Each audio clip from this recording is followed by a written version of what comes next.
Hi, dear student. In our last lecture, we talked about several essential, or you can say the most important shaders, including vertex shaders, geometry shader, and the fragment shader. And we start to talk about some essential codes to write the GLSL. But before that, let me quickly remind what we have learned and also clarify some idea, because some students asked me after the last lecture. First, let me show you this figure once again. And for instance, if we have multiple triangle, for instance, we have several triangle here, right? So for the very simplest, or you can say the simplest GLSO program, you have to provide, we have mentioned you have provide vertex shader and the fragment shader. Okay, so for the first stage, you can regard that is your first stage. So the input data will be prepared in your main.cpp, and we will review the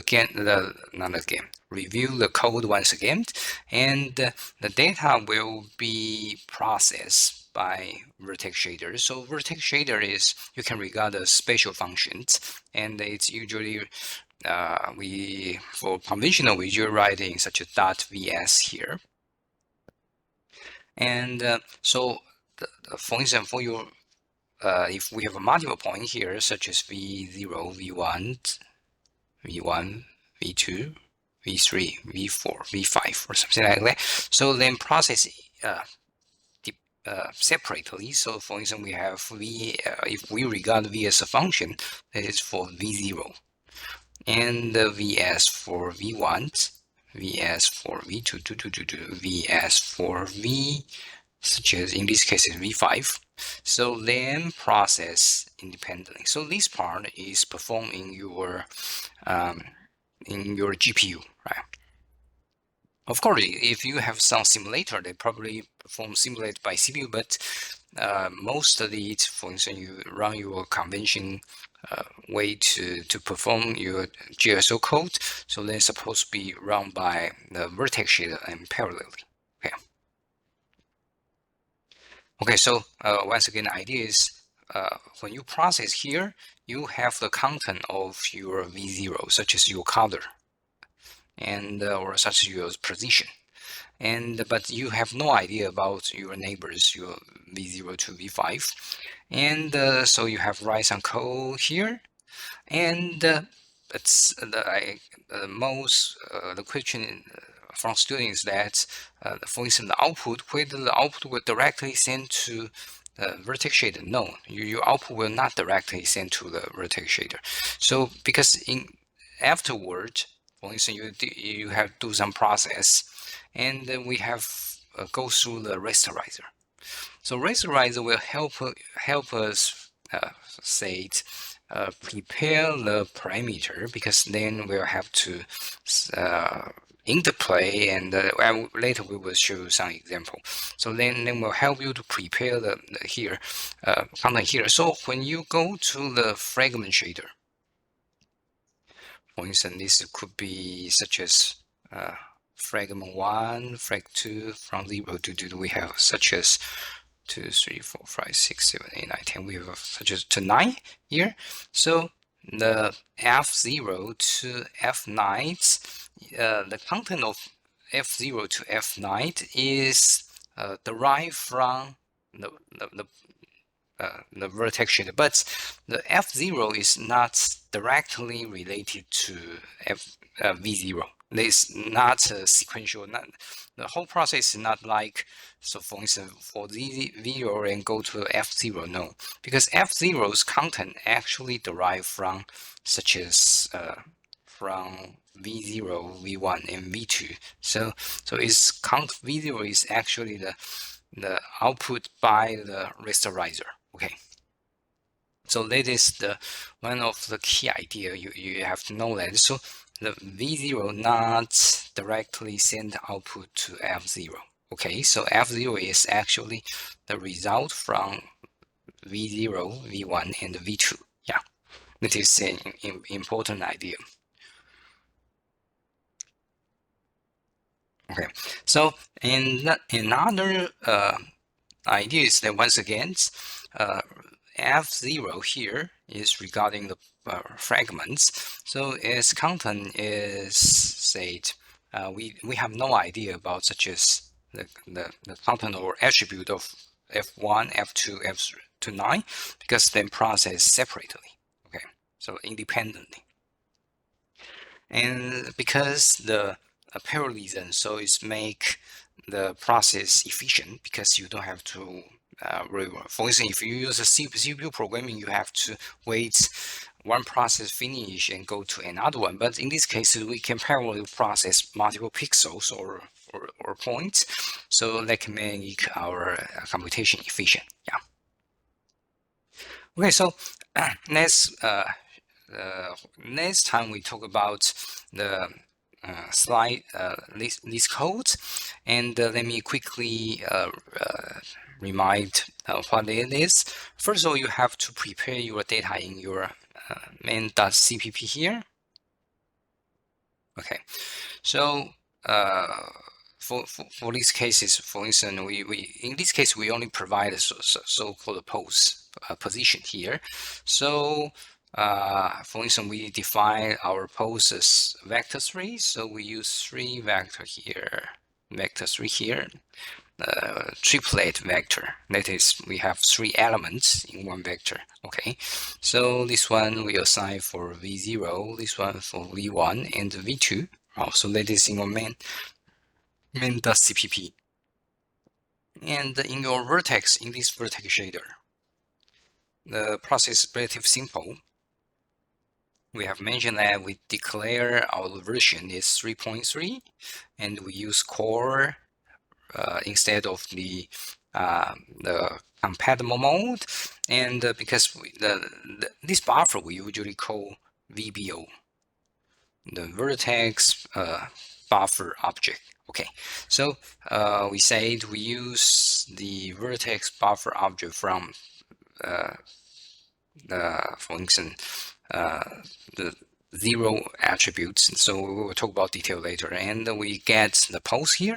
So what it get is, for instance, we concurrently you have such as v0 for VS Code for v0, VS Code for v1, and we also have VS Code for v2 concurrently. Okay, in these cases.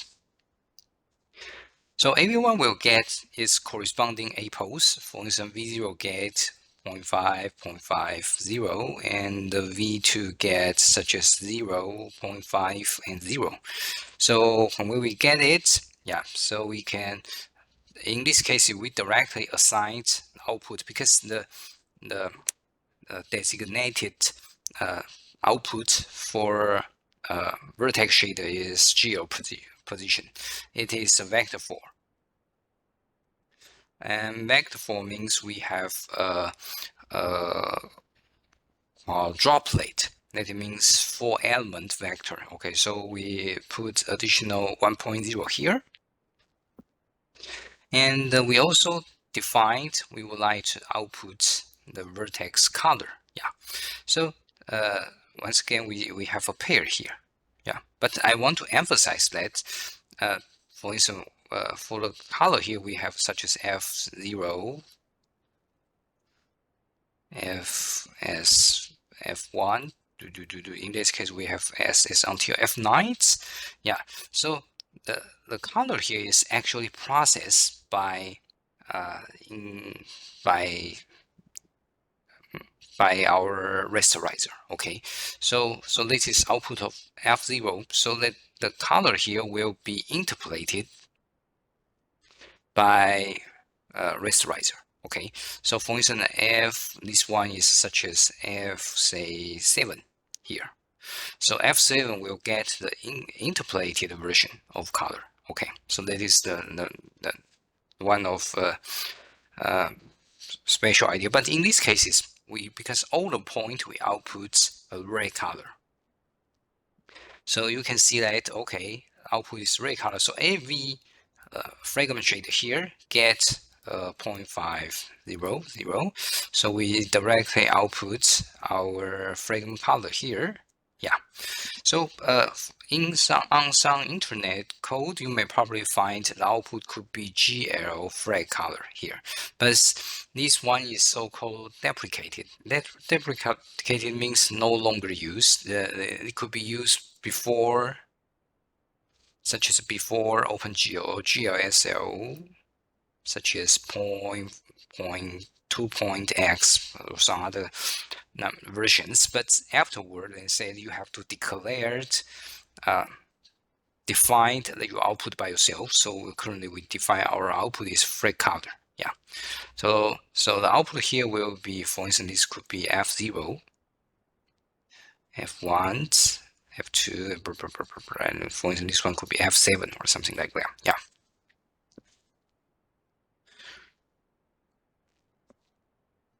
Okay, so that is the code we have showed, but let me show you another, say, more complete code, because in this code we only show you such as a VBO, the buffer here, and the VS and FS code here, right? But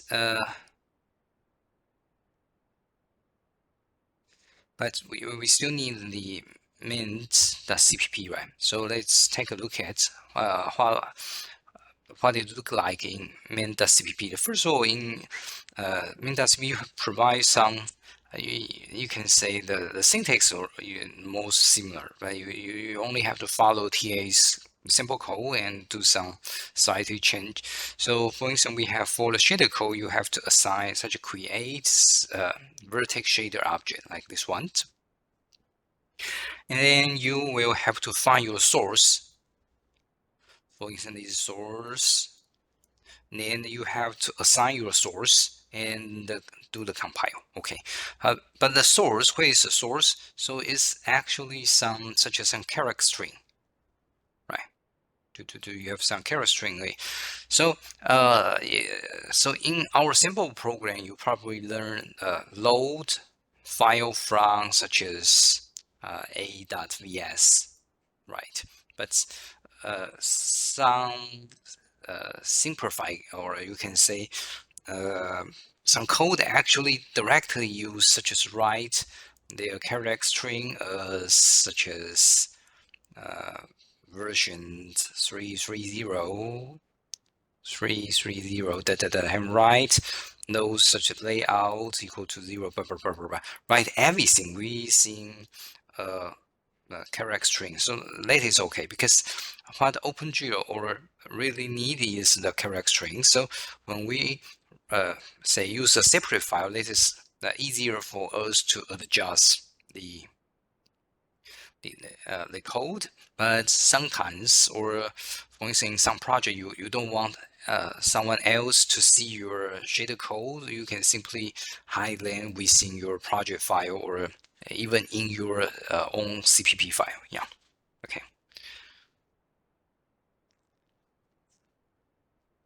So similarly, we have such as shader fragment shader code here. You have to create. You have indicate that we would like to create a fragment shader. Yeah, and we assign the shader code, and once again, we usually put them into the .vs here, such as b.vs or v.frag. Okay, so vs could be dot vert, right? A.vert or b.frag, right? But the file name doesn't matter, because what we need is actually the character string, right? Okay, so once again, we compile it, and after compile, we have to do create a program. You have to attach your shader code, attach your shader code, and you have to do the link. You have link those separate sub program, and then become a unified program. Okay. And so one of thing we have to care about is the VBO and VAO. Yeah, VAO and VBO. Yeah, they are related to each other. VAO means vertex array object, and VBO is indicates vertex buffer object.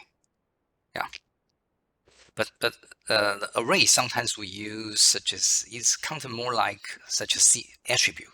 Yeah, so sometimes we may kind of confuse with array and attribute because it's VAO actually records some attribute of this buffer. Yeah. So the VBO is you actually provide the content in your VBO, and for those VAO we use some pointer or you can define or declare your uh, you you can depict the attribute or how can we interpret the buffer. Okay, so let's take a look at this example. So in this example, we provide, for instance, we have three vertex here, vertex 1, vertex 2, vertex 3, and we contain two kind of attribute. First one is for position. Okay, so this is position.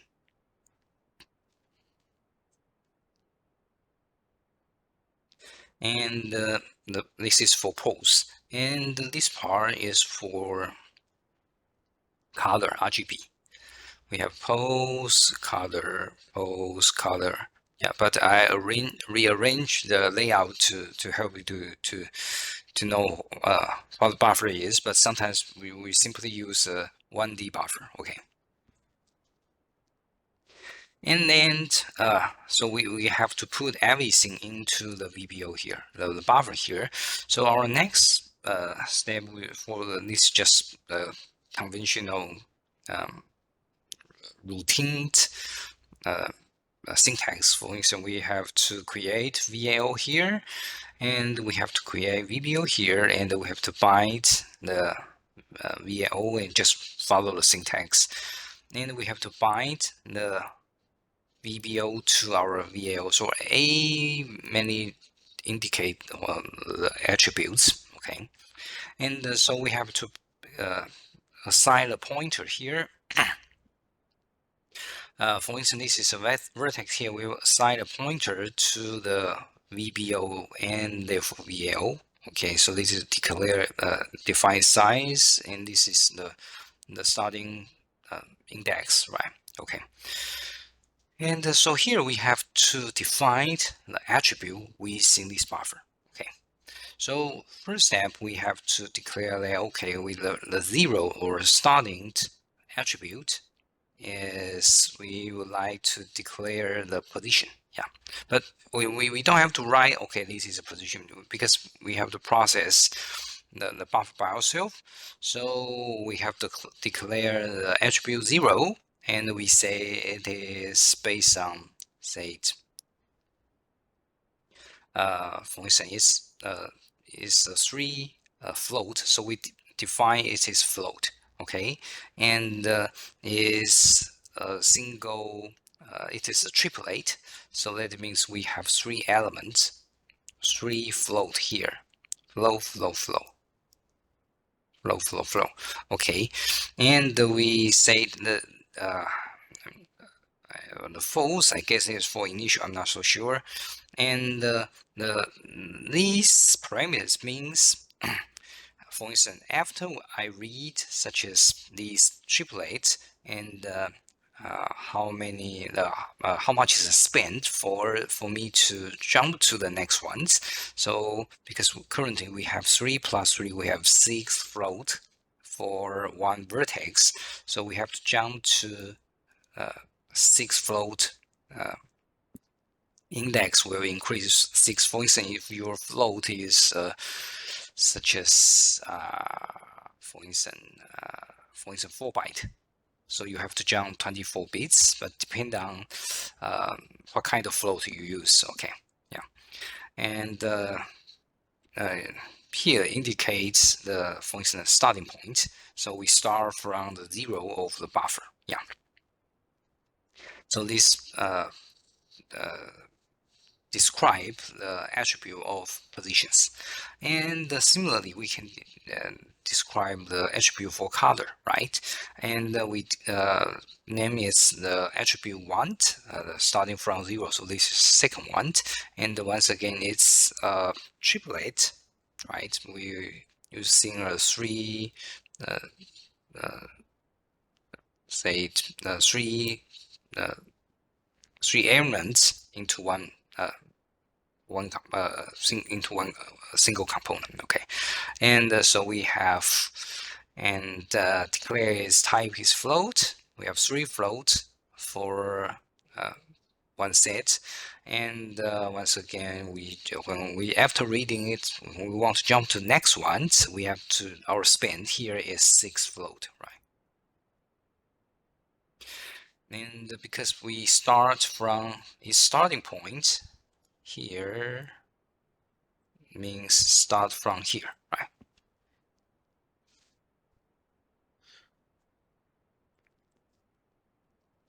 So we have an offset.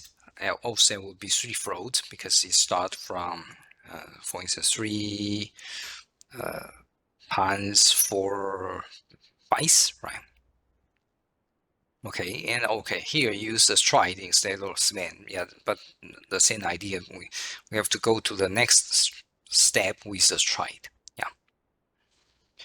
Okay, so and then we can use the code. So with this definition of our attribute, our program will know, okay, how to distribute or assign the buffer to the vertex shader. Okay.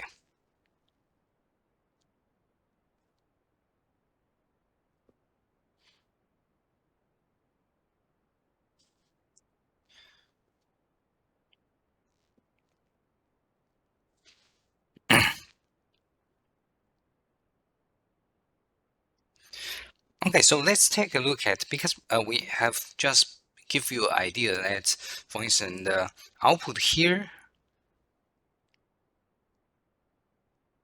output of your color is will be, say, processed by, for instance, after the vertex shader. Output will process by rasterizer or rasterization module. And then so the in color here, so we have mentioned all will be work with in, but the content may not be identical. For instance, V0 will not directly output color to F0. This is not incorrect. Okay, so let's take a look at how then how these 2 parameters work together. Okay, for instance, the in and out. So let me show you a special, not a special. Okay, the design kind of weird, but we can help you to realize what's going on over there. Okay, so let me give you an example. Here we have, for instance, if we provide our vertex buffer with, once again, we have pose and the color. Yeah.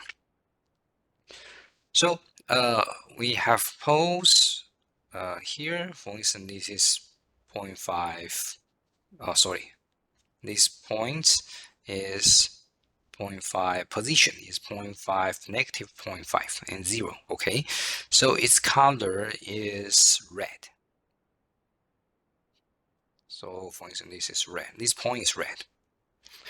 And we have another point. For instance, we have point is position is negative 5.5, negative 0.5, and 0, and its color is green. Okay, so we have this point. The position is 0 0.50 and it's blue. Okay, so we have prepared this kind of, say, frame buffer, this vertex buffer, right? Or you can say, yeah, VBO, right? Content. And if you want to get correct it, you have to say once again, the location 0. That means I want to get the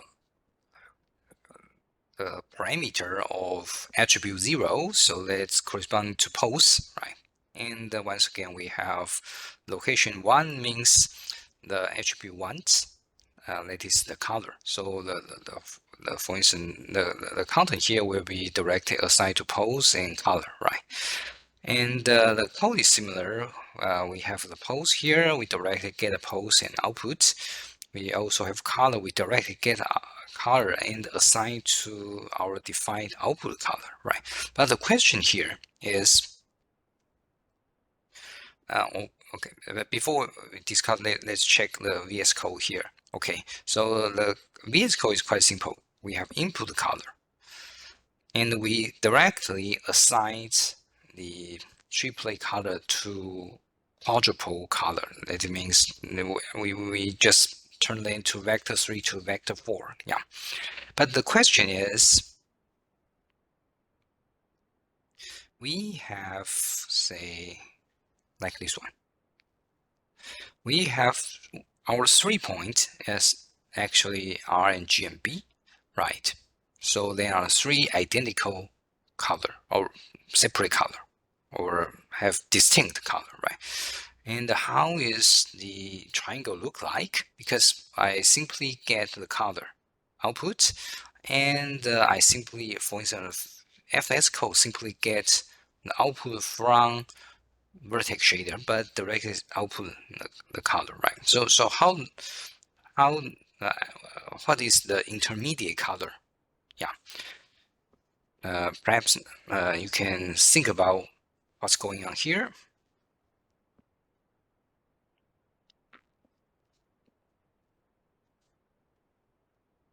Okay, I think you can pause the video and take such as 1 or 2 seconds to think about what's going on here.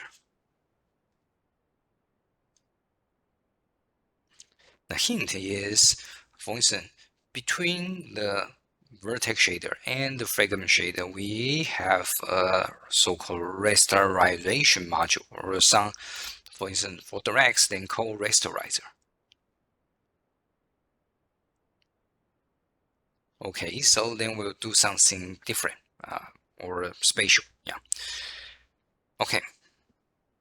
So I will show you the results. The result is, yeah, this is the output of this code. So some student may wonder, because we only have 3 color, right? But why our output is kind of interpolated one? But that is because our rasterizer, its process is, for instance, whatever output is here, you will do interpolation. For instance, your output is, say, color 1, color 0, color 1, and color 2. So whenever given a triangle, you have, for example, you have defined some parameter. So it's actually have no idea what the attribute is. It directly get the parameter, or you can say the value here. So it will directly use interpolation we have mentioned. For instance, we have become CA, CB here, and do the interpolation to get CS, right? So for instance, you can provide some other parameters such as n for normal, right? N0, N1, N2, and you will get NA, B, interpolate to get NS. Yeah. So with this mechanism, the rasterizer, whatever you output, for instance, you can define output. For instance, you can location here, 2, we get a normal here. Your output could be our norm here. You use in vector 3 norm here. So in these cases, whatever you output, your rasterizer will interpolate based on your say screen ratio. Yeah, if you use the default interpolation, you will interpolate based on screen ratio. So what's for instance, the our color gate is actually the interpolated ones. That is for the color here. What its gate is actually CS, the interpolated color. Okay, so if we have like here, we have a known, our known here. That is in and here is out. So for instance, our known is a known here. For instance, your output could be N1, N2, N3, but if you get the a known here is actually the NS, the interpolated one. Okay. So of course we can have some other attribute, such as you can provide, such as picture here, or you can provide other parameter. So rasterize whatever you output, the rasterize will follow the rule to interpolace border, gets the interpolated point value along the edge and then interplay across the edge. Okay, so that is how the rasterize work. So this is very important idea. Some student for the first time they write a GPU program, they have no idea how the hour or the in color work is actually processed by the the rasterizer. Okay. And another important idea is, for instance, well, we have here we will show you a little bit more complex situation. Vertex, for instance, we have Z0, V1, V2, V3, V4, and V5. Right, we have 6 vertex here. And another useful property is that because we usually want our state, for instance, we have 2 triangles here, right? And we have known that we can process, such as we can input pose, we can input color here, right? But sometimes, for instance, if you want to do something that is applicable to the whole model, for instance, we have such as some transformation. We want to apply to the whole model. For instance, you have a arm here, you want to do the rotation, right? And this kind of parameter could be, say, applied to the whole subject here, not only the vertex, not vertex dependent. It's actually to apply to the whole object. If we want to do so, one idea is we can provide a matrix, for instance, for every point, but it's kind of memory inefficient because every element get the same variable here, right? So this kind of variable we called uniform. If you want to have some variable that is applicable to most of the vertex, in these cases, we can declare a so-called uniform variable. The idea is that in these cases, we show you the example that we want our GLS or vertex shader to help us do the matrix computation. Yeah. So for this case, I say define such as projection matrix, just like your homework number 1, we declare, we use the perspective function. We assign this radius 60 degree, and we define its ratio such as y to high, right? Its ratio here. And for instance, here is supposed to be a size such as your near frame to be 0.51, and the far frame could be, say, 10, right? 0. So this is near and far. And if we want to apply to all the vertex, we have to, first of all, we can have to use a special way that is called uniform. So we have to say here we want to assign the, this is the mat4 means this is a 4x4 matrix. We assign its pointer to some location, and we hope that our GLS to find in the shader code, then hopefully they can find the parameter code projection. Yeah, so let me show you. So for instance, if you want to do this kind of uniform variable in your vertex shader, here you have to find, you have declared so-called uniform before the math. The uniform means for instance, we have a lot of VS here. VS for V0, VS for V1, to VS for V such as 5 indexing. Uniform means everyone will get identical uh, parameter such as model here and projection here. Yeah. So the uniform can not only use in the vertex shader. If you have some comments parameter, you can also pass for such as fragment shader. Yeah, it's also right. Yeah. So let's go back here. Go back to before we go back, just remember that we have declared we have a uniform variable, and its name is projection, right? So let's back to here. So we assign the match for pointer to location. We would like to pass the data to say it's uniform matrix code projection. Yeah. So this is named in .vs. Yeah. Okay. So once again, we have a model view matrix, right? So we initial then to make an identical matrix first. And here, because we want to show some rotation or some other thing, so we can put some just rotation, rotate 15 degree, and axis is for z-axis, right? Yeah, we have to do rotation. And once again, we have to assign the variable here to the holding such as .vs here. Right? We have to find the location with variable name model, and we have to send the pointer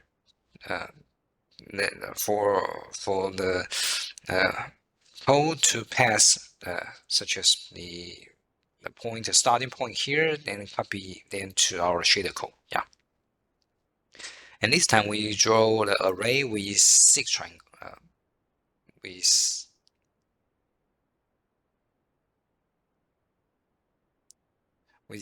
with 6 vertex. Yeah.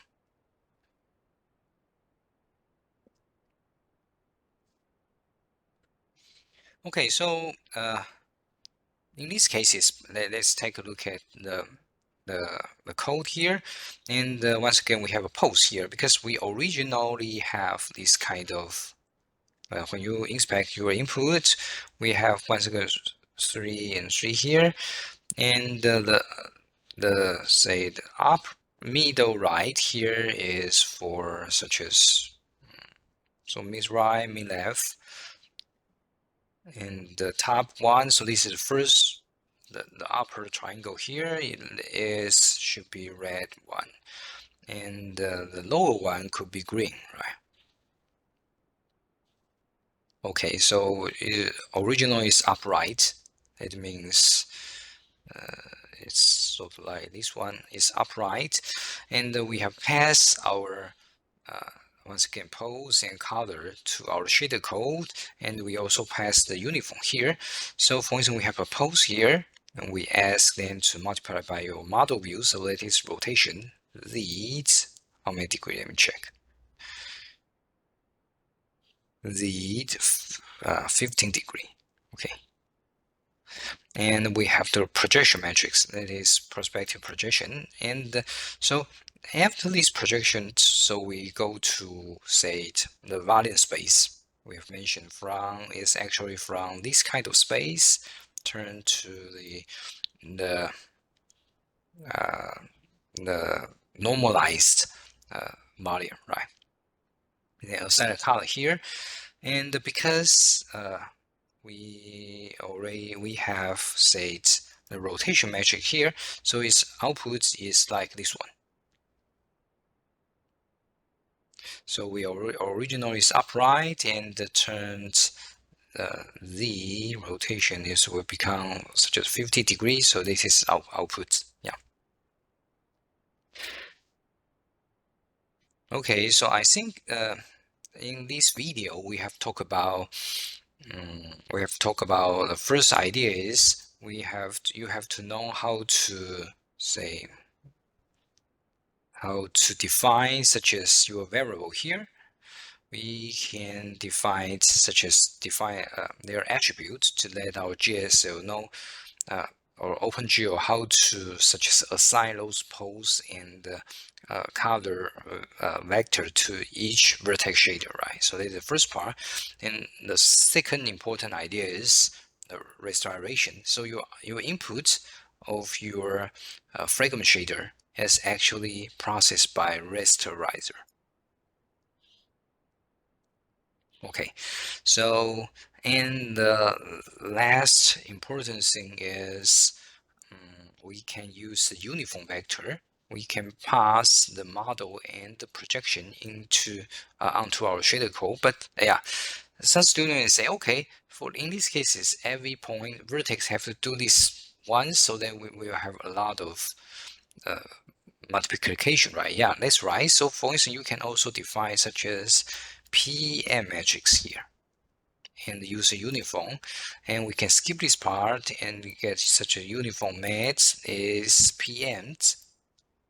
And for instance, we can multiply the model with projection matrix in the once in your CPP code, and then afterward we only have to do the PM multiplied by vector 4 here, but the model and projection matrix just show you how it works, and we can pass multiple uniform. But in some cases you can even send a single matrix that is you have combined the projection and the model matrix.